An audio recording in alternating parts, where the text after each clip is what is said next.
¿Qué tal, queridos amigos? Bienvenidos a un video más de nuestro libro Cómo evaluar la rigurosidad científica de las tesis doctorales.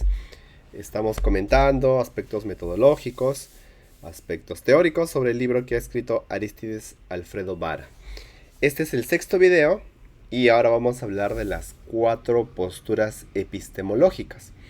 Este es un video que deben ver todos aquellos que están desarrollando una tesis doctoral o aquellos que deseen refrescar o profundizar sus conocimientos epistemológicos. Entonces, el autor desarrolla en una tabla comparativa de varias hojas. Quiero mostrarles cómo lo hace. Y me parece bastante útil y bastante pedagógico. Pero como es una información bastante amplia, voy a tratar de resumir mostrando lo esencial de cada postura para que ustedes puedan elegir o tener un conocimiento más avanzado de estas posturas. Entonces, las 4 posturas epistemológicas que el autor menciona son la inductivista o neopositivista, el racionalismo crítico, el contextualismo y el relativismo. Las más utilizadas son las dos primeras. Las dos últimas no tienen mucha utilización práctica en las universidades peruanas, en la mayoría de carreras, pero también es importante conocer algunos de sus rasgos. Entonces vamos a concentrarnos en las dos primeras, en el inductivismo y en el racionalismo. El inductivismo, por ejemplo, tiene reglas para hacer investigación científica estables, explícitas y prefijadas de antemano. Recordarán que en el video anterior hablaba sobre el aspecto, el enfoque cualitativo y el cuantitativo, y les mostraba el tema de la flexibilidad y de la inflexibilidad. La postura inductivista cree que las reglas están prefijadas de antemano. En relación al método científico, creen que las diferentes clases de investigación científica hay un solo método que puede considerarse el método científico, y ese método es el inductivo-deductivo. El racionalismo crítico, no voy a mencionar todavía las características, solo quiero mencionar que el método para el racionalismo es el hipotético-deductivo. Y entonces aquí voy a empezar a desarrollar lo que ya había anunciado en un video pasado. Muchos estudiantes de doctorado y de maestría ponen en su metodología: se va a desarrollar o se va a utilizar el método inductivo-deductivo, y otros colocan se va a desarrollar el método hipotético-deductivo. El problema es que muchos de estos investigadores, tesistas, utilizan ambas nomenclaturas de manera indistinta y no se han dado cuenta de la profunda diferencia de estas dos formas de entender el método científico. Una cosa es lo inductivo-deductivo y otra cosa es lo hipotético-deductivo. Y para entender por qué son diferentes, vamos a esperar unos minutos más para poder entender esto de la falsación, que es algo esencial en el racionalismo crítico. Entonces, siguiendo con nuestro hilo, en el inductivismo, por ejemplo, distinción de contextos. ¿Qué dice el autor? En la investigación científica existen reglas para crear, es decir, la inducción, y contrastar, es decir, la deducción de teorías. La metodología de la investigación consiste en un conjunto de reglas para evaluar o contrastar, es decir, deducir empíricamente las teorías científicas ya creadas por una lógica no reconstituible. En otras palabras, el corazón del inductivismo es: hay una teoría, yo la voy a verificar a partir de datos empíricos, a partir de un experimento, a partir de una teoría, de datos de la realidad. Contraste de teorías, verificación, falsación o desarrollo. Al pretender hacer investigación rigurosa, el científico siempre ha de proponerse, entre otras cosas, someter sus hipótesis a todas las pruebas que demostrarían que es verdadera. Tengo la teoría aquí, tengo mi hipótesis derivada de esta teoría, y voy a hacer todas las pruebas para confirmar que mi hipótesis es verdadera. Cuando se contrasta experimentalmente una teoría, lo correcto en este enfoque epistémico es partir del supuesto de que sus predicciones son correctas. Y si esto se confirma inductivamente, también se confirmaría la teoría de la que deriva. El éxito al contrastar una teoría se produce cuando los hechos o situaciones verifican la teoría, para hacerlo más claro y más masticable para todos. Supongamos que mi teoría dice que, la teoría macro, todos los árboles son verdes, para hacer así un ejemplo muy muy simple. Entonces mi hipótesis será decir, este árbol es azul. Necesitaré tener 5 árboles azules, 6 árboles azules. Busco, haciendo un experimento, me voy a varios parques con un método estadístico, etc. Y descubro que no existe ningún árbol azul. Por lo tanto, mi hipótesis no se comprobó. Y al hacer este experimento de manera particular con algunos árboles, inductivamente diré que mi experimento demostró mi teoría, la verificó. Eso es el enfoque inductivista. Curiosamente, y hablando en términos más políticos y sociológicos, en las universidades peruanas, este método inductivista se utiliza a medias. Es decir, ¿qué se utiliza del método inductivista? Se utiliza los temas de la experimentación. Se parte de lo inductivo. Tengo acá mi experimento, mis pacientes, mis casos, mis datos.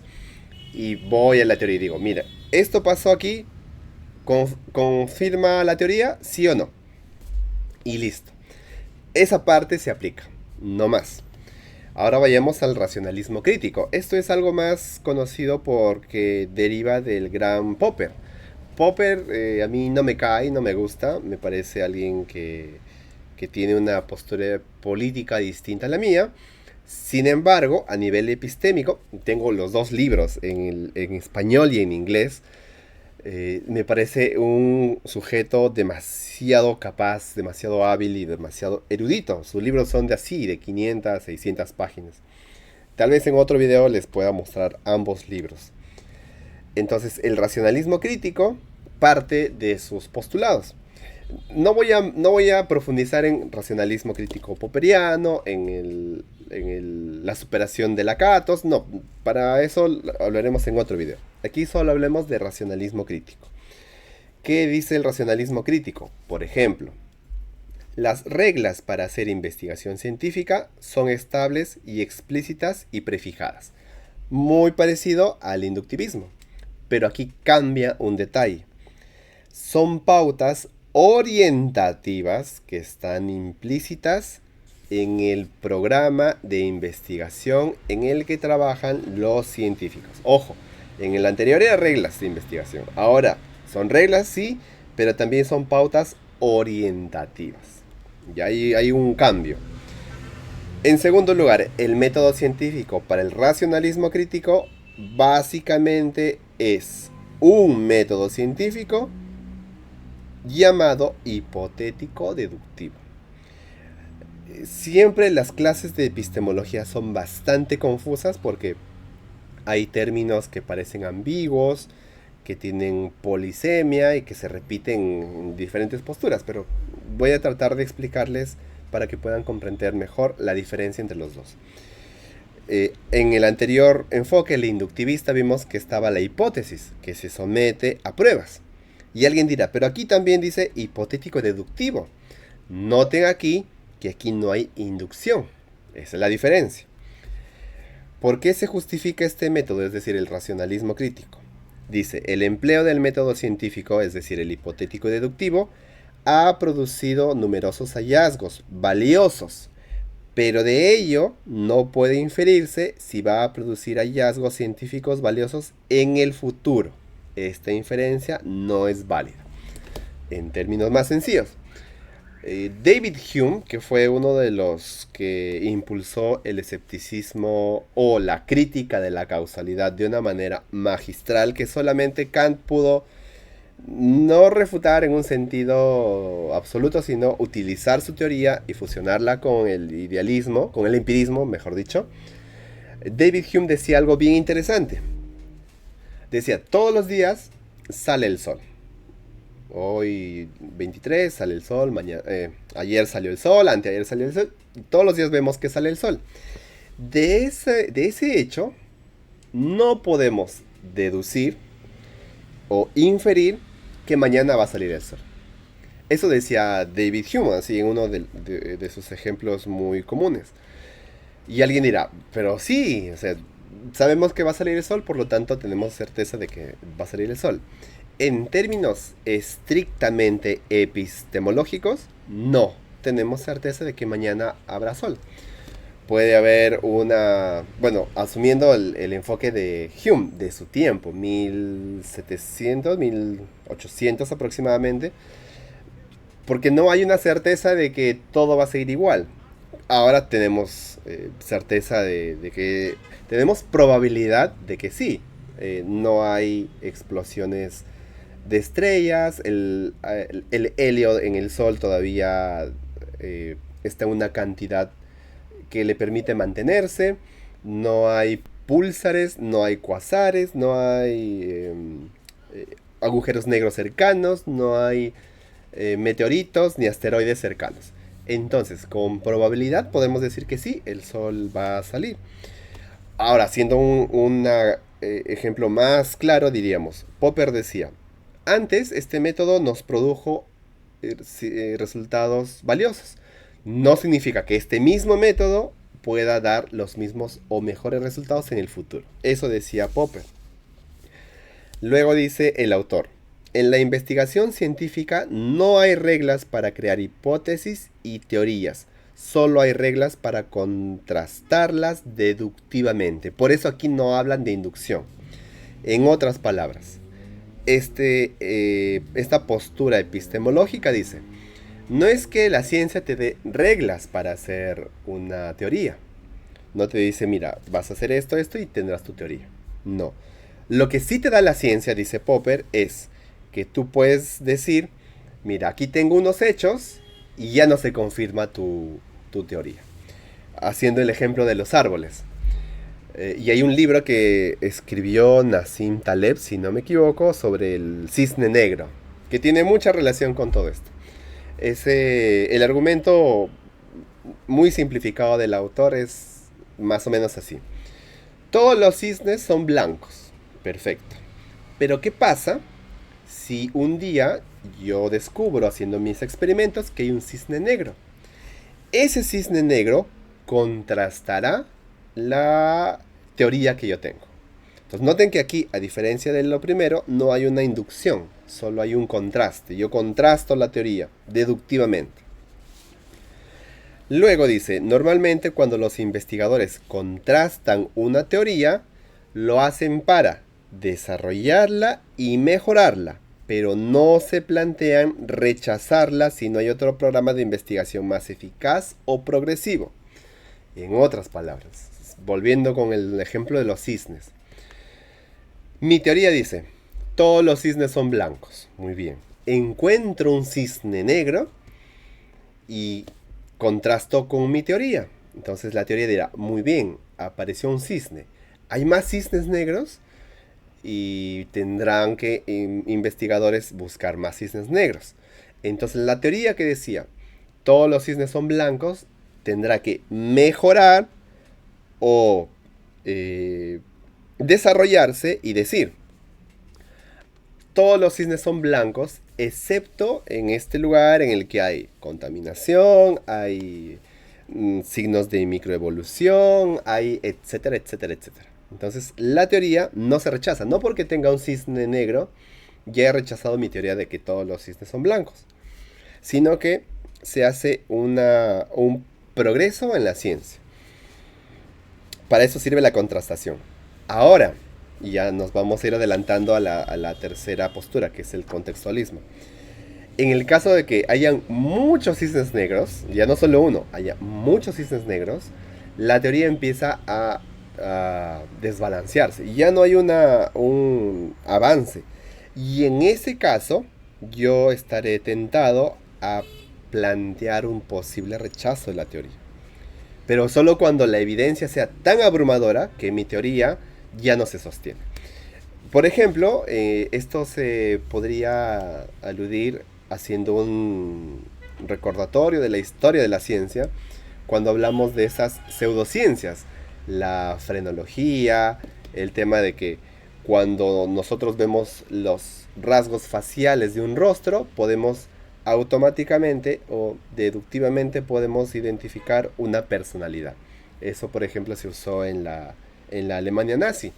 Se identificaban rostros de personas no arias y decían, él es un posible delincuente. Ya sabemos que eso es pseudociencia. Y no es ese el camino.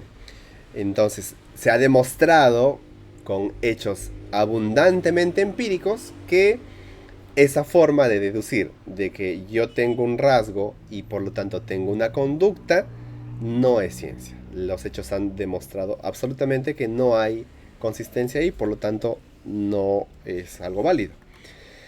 Finalmente, y algo más difícil y para ir cerrando este punto, dice el autor: al pretender hacer investigación rigurosa, el científico honesto se propone dos cosas. Primero, falsar, es decir, someter su hipótesis a todas las pruebas que podrían demostrar que es falsa. Por eso se llama falsacionismo. Es decir, si en el enfoque inductivista el punto está en yo tengo mi teoría, quiero demostrar que mi teoría es verdadera. Por ejemplo, la teoría dice que todas las personas que tienen un índice de masa corporal entre 18 y 25 tienen un índice normal de masa corporal, un estado nutricional normal. Yo mido a toda una población y en función a eso contrasto con mi teoría y digo, la teoría es verdadera. Eso es inductivismo. En cambio, el racionalismo está al otro lado y dice, lo que yo quiero es buscar en mi experiencia, en mi práctica, y quiero decir que la teoría es falsa. Esa es la diferencia abismal entre ambos puntos. Luego dice, cuando se contrasta experimentalmente una teoría, lo correcto metodológicamente es partir del supuesto de que sus predicciones son falsas, y si esto se confirma deductivamente, se concluirá que la teoría también lo es. Nuevamente voy a leer porque esto tiene implicaciones profundas en la estadística que van a utilizar los tesistas cuando hagan una investigación cuantitativa. Cuando se contrasta experimentalmente una teoría, lo correcto metodológicamente es partir del supuesto de que sus predicciones son falsas. O sea, me voy adelantando, mi hipótesis nula. Y si esto se confirma deductivamente, se concluirá que la teoría también lo es. Entonces, ¿cómo es esto?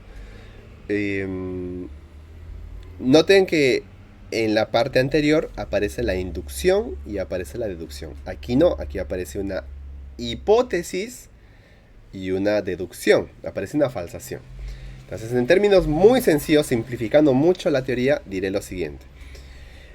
Volviendo a nuestra realidad política social en el Perú, se han dado cuenta que todos aquellos que han hecho una tesis cuantitativa, sus jurados y asesores les han dicho que deben presentar una hipótesis alterna y una hipótesis nula, cuando la tesis no es descriptiva, obviamente.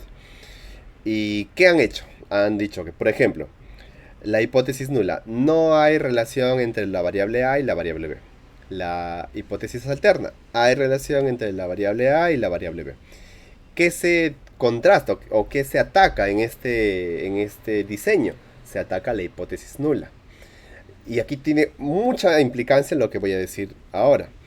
Después de hacer la prueba de hipótesis y todo lo demás, la contrastación y todo lo demás, hay una decisión.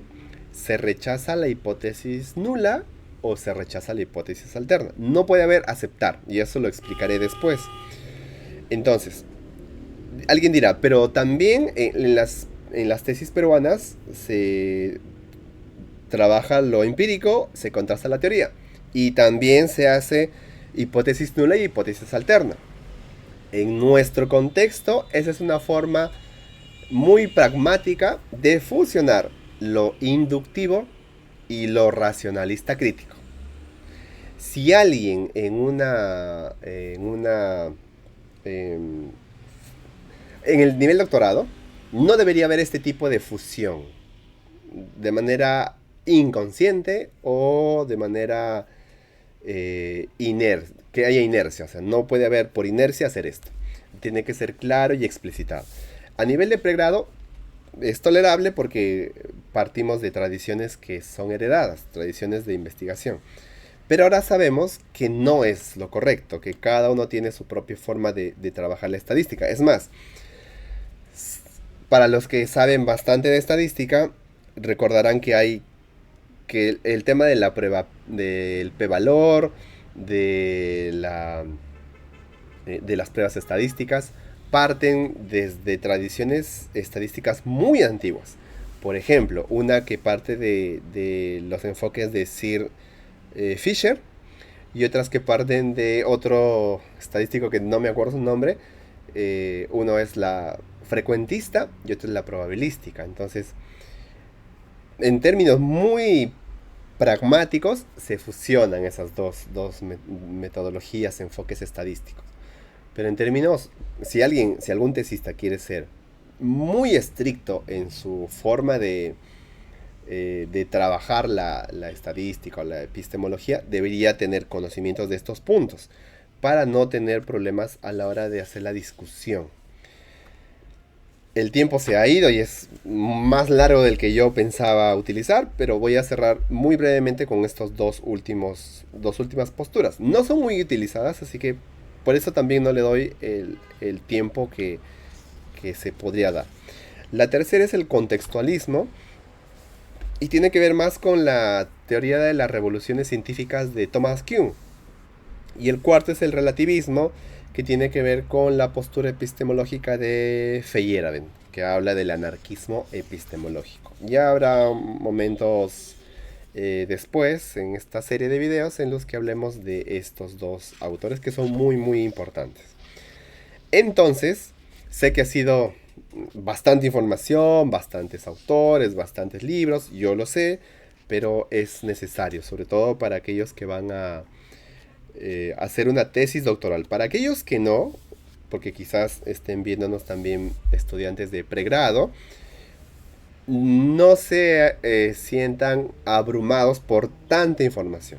Mantengan la tradición de su universidad, de su asesor de tesis y de sus jurados. Y si encuentran que alguno de ellos les exige más, bueno, podrán ver estos y los siguientes videos y podrán entender las sutilezas de la metodología de la investigación. Eso sería todo por este video. Nos estaremos viendo en el siguiente video antes de salir es las competencias del doctorando, es decir, qué cosa se espera que tenga un doctorando al finalizar sus 3 años de investigación para que tenga la capacidad de hacer una tesis doctoral. Eso sería todo por hoy.